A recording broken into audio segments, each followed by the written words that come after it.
after din po nito, pwede din po kayo mag-video para follow po yung video niyo po. So again ma'am, welcome po dito sa SMDC projects natin. So I'm Paolo po, coordinator niyo po ako. May GC po kami if included na po kayo doon. Nagsasend po ako ng mga updates doon, mga promos, mga open houses natin, tsaka mga updates sa project natin. So ito po is one of our newest project dito sa SMDC. This is called Symphony Homes po siya. So dito po ang project natin talaga is sa Barangay Atlobola. Dito po siya, sa kabilang side po siya. Pero yung model units natin is nandito po siya. Model lang pala dito. Yes, model units po siya.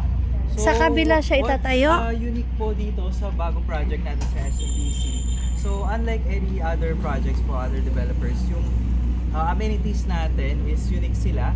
Kasi para siyang condo amenities, condo style. So if nakapasok na po kayo sa mga condos ni SMDC, so ganoon din po yung amenities na nilagay natin dito. So we have gyms, play area dun sa loob, function hall.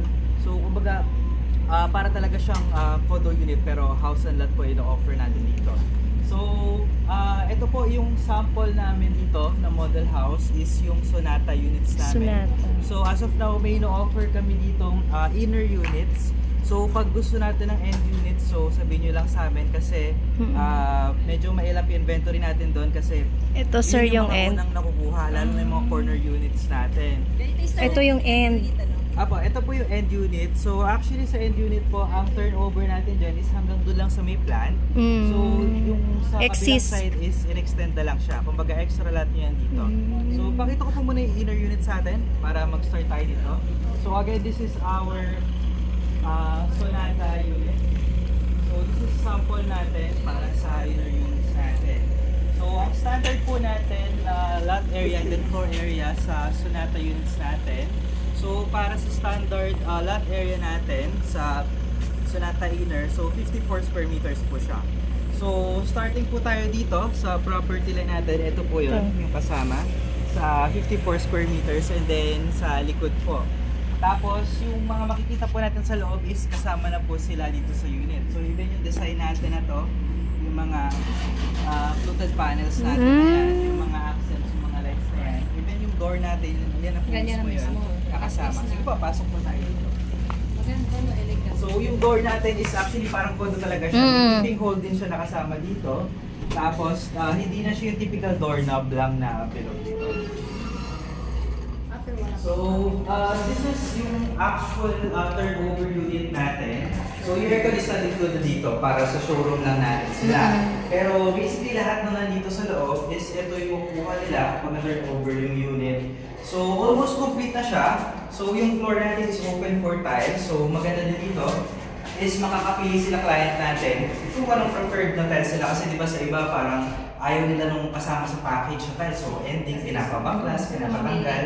So sayang pa. So dito, at least mapipili nila yung actual na gusto nila. So yung stairs natin, ito lang yung kasama dyan. Pero interchangeable yan. Pwede din nilang palitan. Kung gusto nila yung mga uso ngayon, yung mga glass na, yung mga handles sila dito, yung mga pang-social. So at the back natin, so ito yung turnover. So 20 square meters tayo dito sa baba, tapos sa taas is 24 square meters. So medyo mas malaki yung taas natin, kaya may extra tayo dun sa labas na nakasagad. So dito is convertible naman siya, pwede nyo palakin yung floor area nyo kasi malaki yung extra lot natin dito sa Oo nga no, malaki siya. Ito siya, so, dito po sa likod, property line. Dito po yung end ng property line natin. So, meron kayong option kung gusto nyong ipasagad dito sa dulo yung baba or kung gusto nyo pati yung taas ito sagad natin. So, may itsura niya parang ganito po. Ito yung sample model unit namin na i-expand natin siya, yung baba tsaka yung second floor hanggang dito sa dulo ng property line natin. So, ito naman yung sample, mapakita ko later. Ito naman, ang sinagad lang natin dito is yung baba lang. Then yung taas is niremain natin kung ano yung actual size niya sa taas, which is yung 28 square meters. Ayan. So dito po, pwede naman i-stay na lang nila na as is na ganito. Kung na rin, gawin nilang backyard. Backyard ganun o kaya parang laundry area nila, ganun. So yung front ng house natin is hindi na po sila pwedeng change. So ang pwede lang natin ilagay doon is yung fence, mga fence, mga gate, canopy, yung mga bubong sa kotse. Pero any additional po na gigibain yung harap, hindi na po siya allowed. So bali yung expansion natin dito is puro sa likod lang para mapalaki yung floor area natin. So check lang po natin yung taas. Then papakita ko po sa inyo yung desktop unit natin. Kung anong tsura niya kapag kami ayos na po. So dito kasama po yung mga windows, itong basic staircase natin dito. And here at the second floor,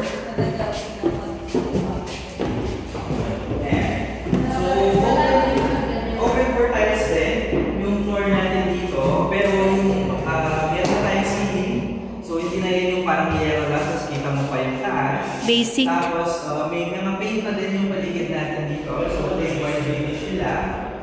Kasama na din yung windows natin dito, windows natin dito sa likod. Yung mga plugs natin, yung mga plugs tayo na nakasama na siya para sa aircon natin.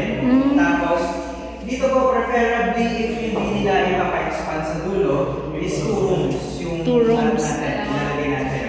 So, isa dito, dito, then also isang room po dito. So, if ipapasagad natin siya hanggang dito sa likod, pwede pa tayo mag-add ng isa pang room dito. So, bali 3 rooms.